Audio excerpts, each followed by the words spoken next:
चलिए, properties of addition of two vectors की अगर हम करें तो बिल्कुल सिंपल से लॉजिक्स है, जैसे बाइनरी ऑपरेशन लिखा हुआ मैंने, the sum of two vector is always a vector. अगर हम कभी भी दो वेक्टर का सम करेंगे resultant will be vector, right. Second है कम्यूटेटिव लॉ लगता है for any two vector A and B, A plus B vector equal to B plus A vector. मतलब आप ए में बी वैक्टर ऐड करें या बी में ए वैक्टर करें, रिजल्टेंट विल बी सेम। ऐसे ही एसोसिएटिव लॉ भी लगेगा, A vector plus B plus C vector, मतलब ए वैक्टर में हम बी प्लस सी का एडिशन करें और ए प्लस बी वैक्टर प्लस सी करें, इज सेम। ऐसे ही एडिटिव इनवर्स की बात करें, A plus minus A vector मतलब opposite direction of A vectors, this is A vector तो this is minus of A, तो ए माइनस ए वैक्टर और minus A vector plus A vector equal to zero vector, right. बिल्कुल basic properties हैं। चलिए next बात करते हैं subtraction of vector. Two vector को कैसे सब्ट्रैक्ट करेंगे। देखिए suppose A B C, right. Suppose ये ए वेक्टर है, सपोज ये बी वेक्टर है और ये सी वेक्टर है, राइट। अगर अभी हम देखें तो हम ऐसा बोल सकते हैं A C vector equal to A B plus B C, यानी A C vector equal to A vector plus B vector. अगर हम बी वैक्टर का नेगेटिव वेक्टर लें तो ये अपोजिट डायरेक्शन हो जाएगी, this is minus B vector. और इस समय इसको अगर मैं ज्वाइन करूं और सपोज इसको मैं डी नाम दे दूं, राइट, तो हम ए डी वैक्टर को यहाँ पर बोल सकते हैं ए बी, पहले तो A B plus B D, या A D vector equal to हम बोल सकते हैं A vector plus minus of B vector. This is called subtraction of vector. Clear है बात। एंड रिमेंबर सब्ट्रैक्शन की एक सिंपल प्रॉपर्टी होती है A vector minus B vector not equal to B vector minus A vector. Addition में ये property लगती है A plus B equal to B plus A, but subtraction of vector की जब बात करें तो remember A vector minus B vector not equal to B vector minus of A vector. चलिए एक और मोस्ट इंपॉर्टेंट प्रॉपर्टी है जो आपको कॉम्पिटिटिव एग्जाम में बहुत यूज में आएगी। क्या है property. For any two vectors A vector and B vector, then mod of A plus B less than equal to mod of A plus mod of B, mod of A minus B less than equal to mod A plus mod B, mod of A minus B greater than equal to mod of A minus mod of B. कैसे prove करेंगे, बहुत ही simple है। अब हो सकता है ये जैसे मैंने लिया ए बी और सपोज ये सी लिया, ठीक है, इसका पोजीशन वेक्टर ए माना, इसका पोजीशन वेक्टर बी माना, means A B equal to A vector and B C equal to B vector. Therefore A C equal to क्या होगा बोलिए, A vector plus of B vector. अगर point suppose थोड़ी देर के लिए मान लेते हैं, पॉइंट्स क्या हैं, दो ही पॉसिबिलिटी, या तो पॉइंट कॉलिनियर होंगे या नॉन कॉलिनियर होंगे। कॉलिनियर हुए तो स्ट्रेट लाइन में होंगे, नॉन कॉलिनियर हुए तो ट्रायंगल फॉर्म कर रहे होंगे। तो सपोज ये कॉलिनियर। अब मैं अगर आपसे बोलूँ लॉजिक, ये तो हुआ A B vector equal to A, ये आपने एज्यूम किया, B C vector equal to B if points are collinear. पहली कंडीशन है, मान लो पॉइंट्स आर कॉलिनियर, राइट। अब पॉइंट्स अगर कॉलिनियर हैं तो हम ऐसा बोल सकते हैं A C mod equal to A B plus of B C का मॉड। अगर हम मैग्नीट्यूड के टर्म में देखें, A C means A plus B equal to mod of A plus mod of B. Point non collinear हुए तो second condition की बात करें, they form are triangle, right. हो सकता है वो इस ढंग का एक ए बी सी एक ट्राइंगल फॉर्म कर रहा है, this is A, this is B and this is C, right. अगर सी नहीं बोले अपन, इसको रिजल्टेंट है वो, तो यहाँ पर हम A C vector equal to बोल सकते हैं A vector plus B vector, या हम ऐसा बोल सकते हैं mod of A C equal to mod of A plus B. Triangle की एक प्रॉपर्टी होती है sum of any two side is greater than third side, यानी हम यहाँ पर बोल सकते हैं कि A B plus B C greater than A C, right. या ऐसा भी बोल सकते हैं अगर हम इसको मॉडुलस के टर्म में लिखना चाहें, A B mod plus B C mod, क्योंकि ये एब्सोल्यूट वैल्यू हो गई mod of A C.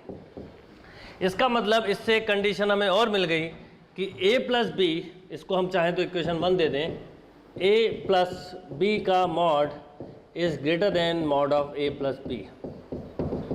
And equation 1 and 2 को अगर हम समझें, इक्वेशन 1 एंड 2 ले लें, तो 1 में ये इक्वल है, 2 में ये ग्रेटर है। इसका मतलब कंबाइंड हम ऐसा बोल सकते हैं mod of a plus mod of b greater than equal to mod of a plus b। यानी अगर पॉइंट्स कॉलिनियर हुए तो mod of a plus B equal to mod a plus mod b होगा। पॉइंट नॉन कॉलिनियर हुए, triangle form कर रहे हुए मान लो, तो इसका मतलब है mod of a plus mod of b is greater than mod of a plus b। अब इसी प्रॉपर्टी से हम बची हुई दो प्रॉपर्टी भी इजीली प्रूव कर सकते हैं। जैसे मुझे मान लो ये प्रूव करना है तो बहुत ही सिंपल तरीका होगा। देखिए क्या होगा, यहाँ कर लेते हैं, क्या होगा तरीका, mod of A plus minus B लिख सकता हूँ मैं, राइट, यहाँ पे माइनस लेना है तो ये भी yes, A plus minus B अगर मैं लूँ तो क्या लिखूँगा, is less than equal to mod of A plus minus of B. Minus का बी क्या होगा, पॉजिटिव हो जाएगा, तो mod of A minus B is less than equal to mod A plus of mod B. Similarly अगर मुझे third property prove करनी है तो कैसे करूँगा, देखिए अगर थर्ड प्रूव करनी है तो सिंपल मॉड ऑफ ए को मैं ऐसा लिख सकता हूँ, mod of A equal to A plus B minus of B. Yes और no, a plus B minus of B, B से बी कैंसिल हो जाएगा। अब इसको मैं थोड़ी देर के लिए ऐसा सोचूं, a प्लस बी को एक टर्म मान लूँ और इसको एक अलग टर्म मान लूँ, ये क्या होगा, ये होगा equal to less than equal to mod of a plus B plus mod of minus B, right. यानी mod A less than equal to mod of A plus B, उसे मैं चाहूँ तो मॉड बी, क्योंकि मॉड है तो plus हो जाएगा, बी का ट्रांसफ़र हुआ तो mod of A plus B is greater than equal to mod A minus of mod B. ये प्रॉपर्टी आप डायरेक्टली याद भी कर लें, कॉम्पिटिटिव एग्जाम में काम भी आएगी और मैंने इसका प्रूफ भी बताया। इसके प्रूफ का बेसिक लॉजिक है आइदर पॉइंट्स आर कॉलिनियर और points are form triangle. Note down. Yes, next आते हैं हम पोजीशन वेक्टर पे। देखिए पोजीशन वेक्टर से ही वेक्टर के सारे कंसेप्ट क्लियर होंगे, आपके आगे के क्वेश्चंस उसी से करेंगे आप। और अभी हम वेक्टर का बिल्कुल थ्योरी पार्ट कवर कर रहे हैं, जैसे ही न्यूमेरिकल पार्ट पे आएंगे आपको इंटरेस्ट आने लगेगा टॉपिक में, पर जब तक हम बेसिक थ्योरी कवर नहीं करेंगे हम न्यूमेरिकल्स अच्छे से कर नहीं पाएंगे। पोजीशन वेक्टर की अगर हम बात करें, if a point O is a fix as origin, अब ये ओरिजिन है मान लो, ये स्पेस में भी हो सकता है, प्लेन में भी हो सकता है, and P is any point, P कहीं पर भी है, then OP is called the position vector of, then OP is called the position vector of P with respect to O। इसे हम बोलेंगे OP वेक्टर। सपोज इसका पोजीशन वेक्टर R है तो ये लेंथ हुई R, तो OP वेक्टर को बेसिकली हम पोजीशन वेक्टर बोलते हैं, राइट। अब सपोज ये दो पॉइंट दिए मुझे A एंड B, एंड मैं आपसे बोलूँ find position vector of AB, तो AB का पोजीशन वेक्टर कैसे निकालेंगे। आप समझिए AB का पोजीशन वेक्टर निकालने का तरीका कि हम कोई भी डिस्टेंसेस, सपोज A का पोजीशन वेक्टर A है एंड B का पोजीशन वेक्टर मान लो B है। अब AB का पोजीशन वेक्टर निकालना है मुझे, ये O ओरिजिन हो गया, हमेशा डिस्टेंस ओरिजिन से मेजर करते हैं जो अभी हमने किया था। अगर मैं आपसे ट्राइंगल लॉ में पूछूं कि AB वेक्टर क्या होगा, तो आप ऐसा बोलते AO प्लस OB, बोलते O से O कैंसिल, यही बोलते। बट हमारे पास AB का A का पोजीशन वेक्टर A है, means OA vector equal to A given है। ऐसे ही OB वेक्टर हमें B गिवन है, ये हमने एज्यूम किया। हमेशा डिस्टेंस ओरिजिन से मेजर किए जाएंगे, तो मैं AB वेक्टर को ऐसा भी लिख सकता था, OB माइनस OA, नेगेटिव आप वेक्टर ले लिया, ए ओ वैक्टर किसके इक्वल होता है, माइनस ऑफ ओ ए के, राइट। इसका मतलब A B vector equal to हमने बोला B vector minus A vector, और ऐसा भी बोला जाएगा position vector of B minus position vector of ए।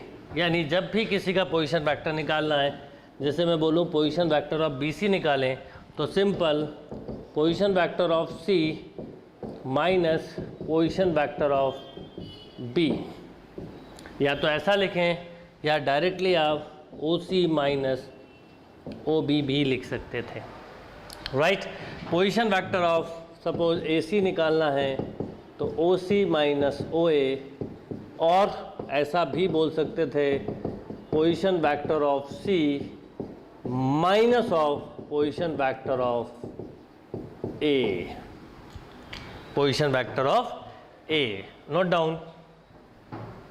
चलिए नेक्स्ट बात करते हैं सेक्शन फार्मूले की। सेक्शन फार्मूला क्या होता है, अगर आपको याद हो कोऑर्डिनेट ज्योमेट्री में एक सेक्शन फार्मूला आप लोगों ने पढ़ा, एक छोटा सा रिवीजन करवाता हूँ। ए और बी, सपोज इसके कोऑर्डिनेट है x1/1, सपोज इसके कोऑर्डिनेट है x2/2, right.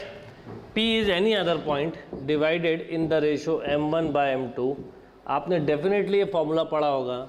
And suppose coordinate of P is xy, तो x इक्वल टू हम ऐसा याद रखते हैं दूर वाला, तो m1 x2 plus m2 x1 upon m1 plus m2, and similarly y equal to m1 y2 plus m2 y1 upon m1 plus m2, right. ये इंटरनल डिवीजन के लिए था। If P is mid point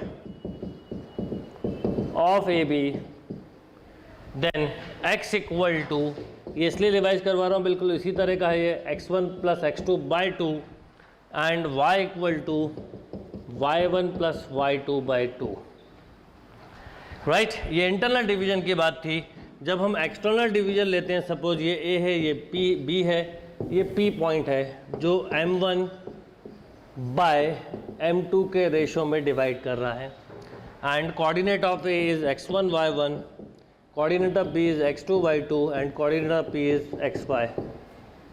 then x equal to, rule अभी भी वही रहेगा, इसके लिए ये दूर वाला हो जाएगा, इसके लिए ये दूर वाला हो जाएगा, बीच में प्लस की जगह माइनस आएगा, मतलब m1 x2 minus m2 x1 upon m1 minus m2, right.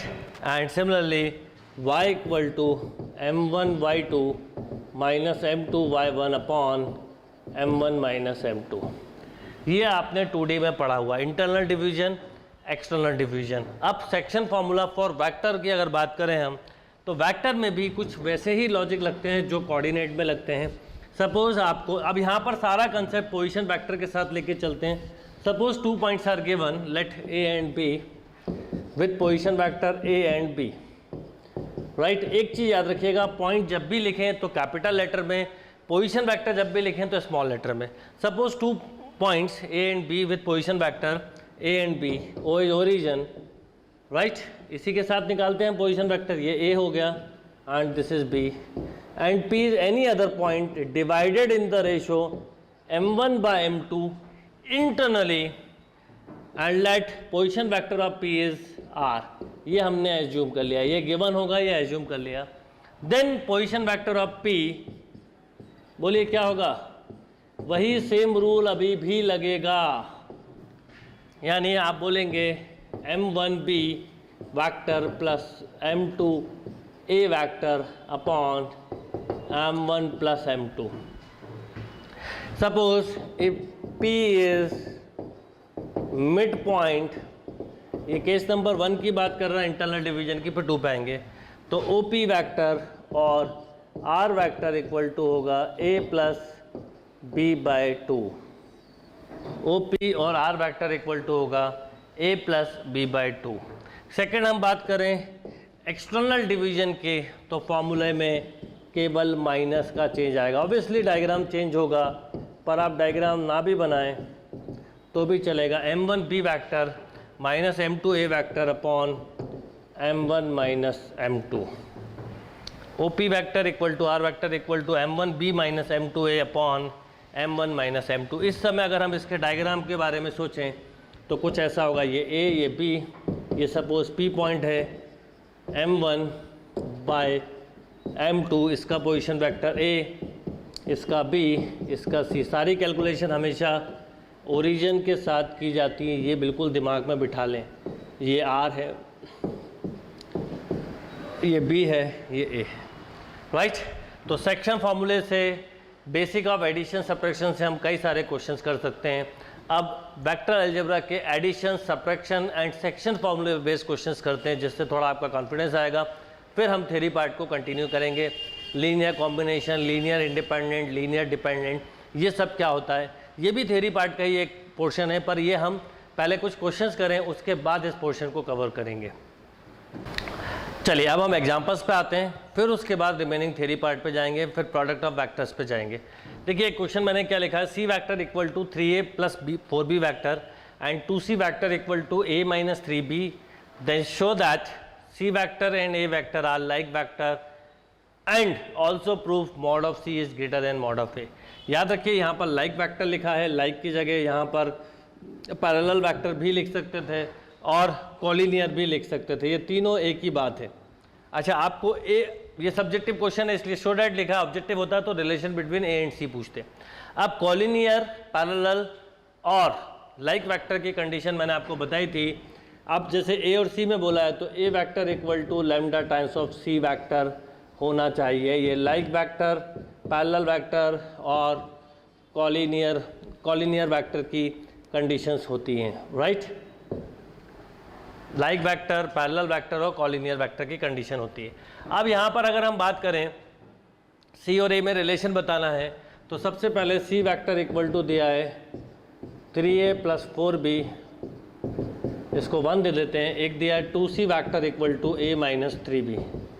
Remember अगर मुझे a और b का रिलेशन पूछा होता तो मैं डायरेक्टली c की वैल्यू रख देता, वो भी मैं आपको बताऊंगा a और b में क्या रिलेशन है। अभी हमको सी और ए में रिलेशन बताना तो बी को एलिमिनेट करना होगा। तो बी को एलिमिनेट करने के लिए दोनों बी को आपस में कैंसिल करें। तो अगर इसमें मैं 3 का मल्टीप्लाई कर दूं इक्वेशन 1 में और इसमें मैं 4 का मल्टीप्लाई कर दूं तो देखिए न्यू क्या आएगा, 3c vector equal to 9a vector plus 12b vector. यहाँ पर 4 का मल्टीप्लाई किया, 8c vector equal to 4a vector minus 12b vector. अगर इन दोनों को ऐड कर दिया जाए तो 11c vector equal to 13a vector. मतलब मीन्स ये हुआ कि c vector equal to 13/11 a vector. देखिए c vector equal to proof हो गया lambda times of a vector, तो means c and a vectors are like vector, parallel vector और collinear vector, right. अब अगर मैं बोलूँ इसका मॉड ले लीजिए तो mod c equal to 13/11 mod of a। इसका मतलब mod c is greater than mod of a, क्योंकि 13/11 है, 13/11 is greater then 1, right. Suppose इसी क्वेश्चन में a और b में रिलेशन बताना होता, अभी पूछा नहीं है, केवल प्रैक्टिस के लिए करवा रहा हूँ। ये हमारा क्वेश्चन कंप्लीट हो गया। सपोज अगर a और b में रिलेशन बताना होता तो मैं c की वैल्यू पुटअप कर देता, तो क्या हो जाता, 2 times of 3a plus 4b equal to a minus 3b। क्या आता, 6a plus 8b equal to a minus 3b। A को इधर लाओ, 5a equal to minus 11b, means a equal to minus 11/5b। ये भी a और b भी like vector और पैरेलल वैक्टर या कॉलिनियर वैक्टर हो सकते थे। Is that clear? नोट करिए। चलिए एक और क्वेश्चन करते हैं। 5 point A, B, P, Q and R are given in a plane, then AP plus AQ plus AR plus PB plus QB plus RB equal to. ये prove करने को भी आ सकता है, ऑब्जेक्टिव में भी आ सकता है। अगर ऑब्जेक्टिव में आए तो मैं आपको एक सिंगल स्टेप में बताता हूँ, जो मैंने आपको एक लॉजिक बताया था प्लस माइनस का, वो देखिए कितना यूज़फुल हो सकता है। This is minus, this is plus. AP और BP में अगर ध्यान दें, P से P कैंसिल, AB मिला। AQ, QB में ध्यान दें, Q से Q कैंसिल, फिर AB मिला। R से R कैंसिल, फिर AB मिला। मतलब इसका आंसर आप मेंटली 3AB लिख सकते थे विदाउट डायग्राम। तो कई क्वेश्चन वेक्टर के आप विदाउट डायग्राम कर सकते हैं, कोई उसमें प्रॉब्लम नहीं जाएगी, राइट। विदाउट डायग्राम करने में कोई प्रॉब्लम नहीं जाएगी, बस कंसेप्ट क्लियर होना चाहिए। आप सब्जेक्टिव के तरीके से सोचें तो हमें AP बस स्टेप्स बतानी है। PB को एक साथ लिया, AQ प्लस QB को एक साथ लिया, प्लस AR प्लस RB को मैंने एक साथ लिया। अब आपको बस डायग्राम बना देना है, क्योंकि 5 पॉइंट इन अ प्लेन बोला है। ये हो गया A, ये हो गया P, ये हो गया मान लो B, A P B, A हो गया Q, AQ, ये हो गया QB, R और कहीं ले लो, ये सपोज ये ले लिया मैंने R, ये हो गया AR, फिर RB, ये हो गया RB, QB ऑलरेडी है। अब देखिए AP प्लस PB, ये देखो रिजल्टेंट आ गया अपने आप ही AB। बिना डायग्राम के बता सकते थे, P से P कैंसिल। ऐसे ही AQ प्लस QB, ये देखिए AQ plus QB equal to again AB, and similarly AR plus RB equal to AB। Then final result is 3AB। Clear है बात? Note down. यस, एक और क्वेश्चन देखते हैं। देखिए क्या क्वेश्चन है। If ABCDEF is a regular hexagon then AB plus AC plus AD plus AE plus AF equal to. Subjective होता तो लिखा होता prove that 6AO 3AD like this, जो भी। अभी ऑब्जेक्टिव के तरीके से देखें तो क्वेश्चन मार्क बना होगा। अब क्या करेंगे? रेगुलर हेक्सागोन मतलब जिसकी सभी ऑल 6 साइड इक्वल हो, हेक्सागोन बोला है। A B C D E F, right. Question को सिंपल करना हो, कभी भी नहीं उलझना हो, तो एक बहुत अच्छा तरीका होता है कि आप एज्यूम कर लो, let position vector of AB is A and position vector of BC is B। आपने इन दो वेक्टर के पोजीशन वेक्टर ले लिए A एंड B, राइट। एक पोजीशन वेक्टर AB का लिया A, एक पोजीशन वेक्टर BC का लिया B। अब क्या करना होगा, एक एक करके निकालते हैं। AB हमारे पास आ गया A। नेक्स्ट बात करते हैं हम AC की। इन टर्म ऑफ A और B ही निकालेंगे। तो जब AC की बात करेंगे तो देखिए क्या होगा, AB plus of BC means A plus B। इसको 2 दे दें, इसको 1 दे दें। नेक्स्ट बात करते हैं AD की। अब प्रॉब्लम ये होगी जब AD की बात करेंगे और आपने बाय मिस्टेक, इसलिए अलग से लिख रहा हूँ, AD को अगर ऐसा लिखा AC प्लस CD, कोई प्रॉब्लम नहीं है, लिखा सही है, बट हमारे पास CD का पोजीशन वेक्टर नहीं तो मिस्टेक हो जाएगी। अब क्या करेंगे, देखिए AD और BC, ये हेक्सागोन की प्रॉपर्टी है। AD is parallel to BC and AD equal to 2 times of BC। ये लेंथ जो है वो इसकी 2 टाइम होती है एंड पैरेलल होती है, यानी हम लिख सकते हैं 2 times of BC means 2 times of B vector, right. AD के बाद बात करते हैं AE की। This is AE। Position vector लेके कोई भी क्वेश्चन वेक्टर का करेंगे जल्दी समझ में आ जाएगा और बिल्कुल सही होगा। तो अब बात करते हैं AE की। तो AE होगा AD प्लस DE। अब देखिए AB जो है वो पैरेलल टू ED है, ED है, पर हमारा यहाँ पर DE लिखा है तो अपोजिट डायरेक्शन हो जाएगी। तो AD 2B है and this is minus A। AE के बाद बात करते हैं लास्ट AF की। AF क्या होगा, AF ये है AE प्लस EF। AE तो 2B माइनस A है और EF ध्यान से देखें तो ये EF है, ये AB है, दोनों अपोजिट साइड हैं। हम ऐसा बोल सकते हैं FE पैरेलल टू BC, पर यहाँ पर EF है तो माइनस हो जाएगा, तो माइनस ऑफ B, तो B माइनस A। हमने क्या करा, सारे रिजल्ट को A B के टर्म में निकाल लिया। जब भी कोई क्वेश्चन में उलझो, ये सबसे अप्रोप्रिएट मेथड होता है कि आप पोजीशन वेक्टर से करो, आपकी मिस्टेक्स नहीं होगी। अब इन सबको अगर मैं बोलूँ आपसे ऐड कर दीजिए, यहाँ पर हम वैल्यू पुटअप कर देते हैं सारी चीज़ों की, तो क्या क्या होगा देखिए। अब मैं पुट कर रहा हूँ यहाँ पर, this is A plus B, AD 2B, AE 2B minus A, AF B minus A। ए से कैंसिल, टोटल मिला 6b। 6b मतलब हम बोल सकते हैं 6bc, या हम बोल सकते हैं 3ad, ये 2 टाइम्स है। और एक और चीज 3ao, where O is centre of hexagon, ये मिडिल पॉइंट होगा। तो इनमें से कोई भी एक चीज आपसे प्रूव करवाई जा सकती है। तो या तो आप बोलेंगे 6bc 3ad, या सॉरी ao बोला है हमने, तो यहाँ पर 6 ही रहेगा, 6ao। इनमें से कोई भी एक चीज़ आपसे प्रूव करवाई जा सकती है। पोजीशन वेक्टर की वजह से आपने इस क्वेश्चन को बहुत कंफर्टेबली सॉल्व किया। Note down